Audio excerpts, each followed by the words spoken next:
Soiled? Kanina naka-ano na siya, di ba? Naka-fold na siya dun sa kabila para madali na lang natin siyang maalis. Kunwari, this is new one. Ibig sabihin na?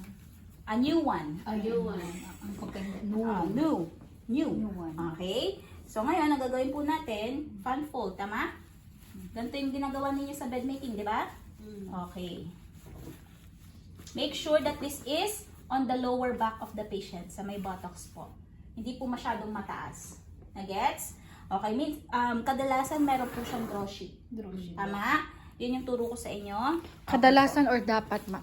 Meron din pong dapat may draw sheet. Okay? So ngayon, gagawin natin, i-place natin siya dito. Ipit natin itong kabilang side. Yes.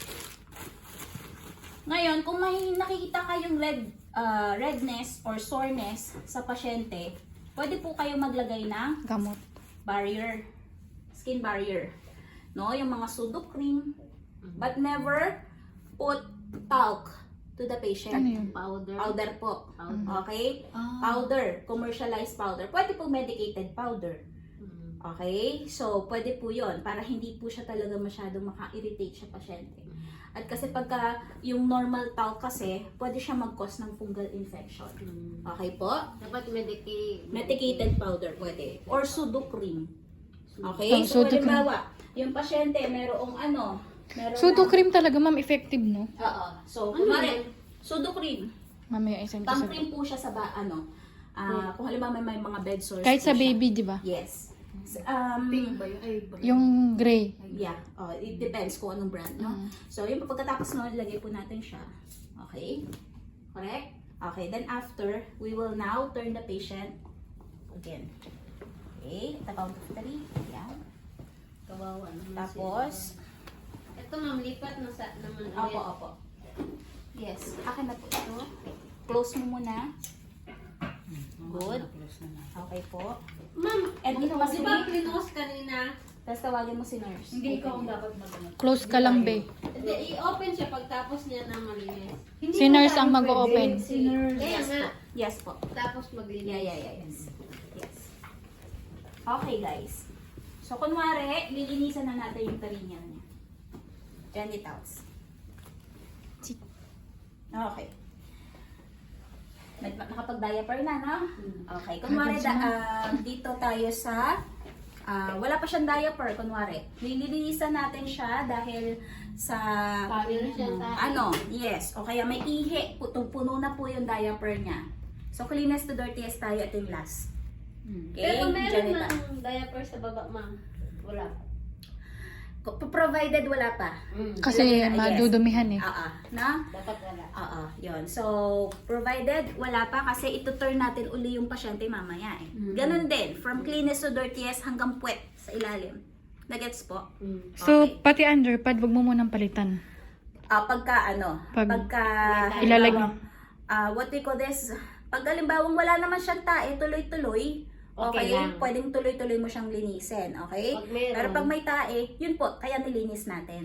Ngayon, ang ibig ko sabihin, pagka halimbawang puno na yung diaper ng pasyente, hindi pa natin napaliguan yung pasyente, di ba? Hindi natin naliguan. Okay, magpapalit kayo ng diaper. Ito po yung procedure na gagawin ninyo. Nagets ninyo? Normal changing of diaper lang. Yes.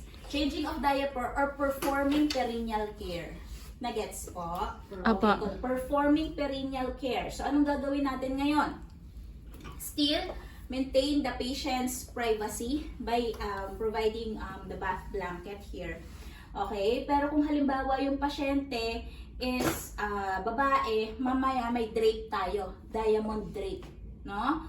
Or pwede rin naman dito sa lalaki. Kasi pagka yung babae, Ano yun, ma'am? usually, yung drape niya, para po siyang linen, no?